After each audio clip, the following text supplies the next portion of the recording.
Hi everyone, Logan Hertz here with Hazeltine LLC. I thought I'd give another quick update on my health situation. Nothing has really changed. I feel like I'm still in the same loop that I've been in for years, although there's been progress in some ways. Some things have been discovered. Much of it still remains mysterious, but I was talking with somebody else about this actually on Easter Sunday. I hope everyone had a good Easter, by the way. I was talking with some family about this and how one of the things with medical professionals, with doctors today, is they don't really seem very good at diagnosing. They don't really seem even interested in figuring things out, right? Like figuring out what is the root cause of the problem. It's more about trying to fit you into one of a set of predetermined boxes as quickly as possible and put you on drugs or whatever the treatment is without really identifying and solving the root cause. And so they will, rather than actually listening to the patient, something they never do, rather than sitting there and actually listening to the patient and trying to use their thinking, instead they want to just hook you up to a machine or run blood work or something like that and let that machine, that blood work do their thinking for them. You see this in other areas of life too, where sometimes a tool, a template, some technology, which can be helpful, instead becomes a crutch where people use it as a replacement for actually thinking. There's no replacement for actually thinking. Technology can be helpful, but it doesn't replace actually thinking. But what I am going to be doing this week is I'll be going to one of the Mayo Clinic facilities. So I just wanted to make everyone aware of that. I'll be going later this week, and who knows, maybe it will be helpful. Maybe it won't. I hear good things, of course, about the Mayo Clinic. Of course, they're supposed to be one of the best. And then, as I mentioned in an earlier video, I'll also be going to the Georgetown Clinic in September for another evaluation. So we'll see what the Mayo Clinic has to say. Maybe they will find something useful. I certainly hear good things about the Mayo Clinic. Certainly, they have a good reputation in the community, supposed to be one of the best. I always try to remain cautious and temper my expectations because it's been a long struggle. I also wanted to mention, I had a really good comment from someone that I unfortunately was not able to publish. The name of the user was Sniper Recon 676 or something like that. Who it sounded like he either is or was a doctor. And I unfortunately was not able to publish his comment because there was some bad language in it. But I 100% agreed with everything that he said, actually, despite the fact that it was a bit of a rant.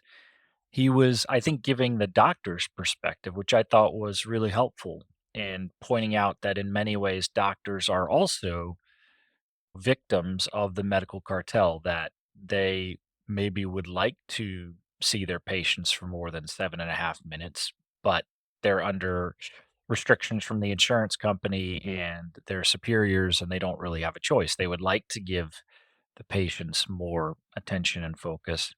And one of the things that he said that I completely agree with is that there's an artificially created shortage of doctors. And that's one of the reasons why doctors have to get them in, get them out so fast, is because in order to even see the people that want to be seen, they have to go quickly.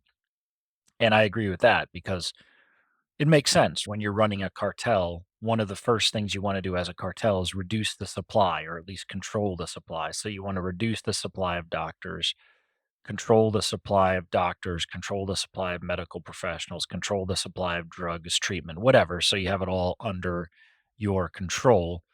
And now that gives you power. I honestly don't think it's as much about profits. Some people say that, and yeah, that's part of it. But I honestly think it's more about power. It's more about control and less about profits. The people who are really running these things, I think they're beyond the point of caring about money. They have all the money that they could want. Once you make $100 million, at that point, if you make another 100 million, your life doesn't really change. At that point, you have all of the money that you need. And I think at that point, what happens is people's impetus changes from trying to make money to trying to control society. That's a next step up. You see the same trajectory with people who oftentimes start off as very good entrepreneurs who are actually benefactors to society.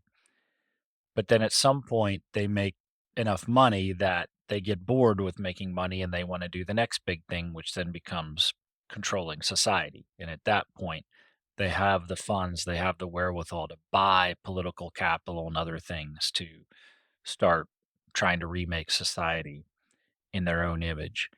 But I'm mentioning this because if you are watching, I just wanted you to know you may be disappointed that your comment was not published. I wanted to publish it.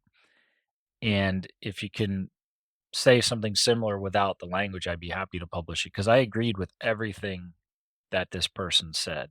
And I thought they've put in a very helpful perspective showing from the doctor's perspective. I'm seeing it from the patient's perspective and expressing my frustration at the way that I've been treated.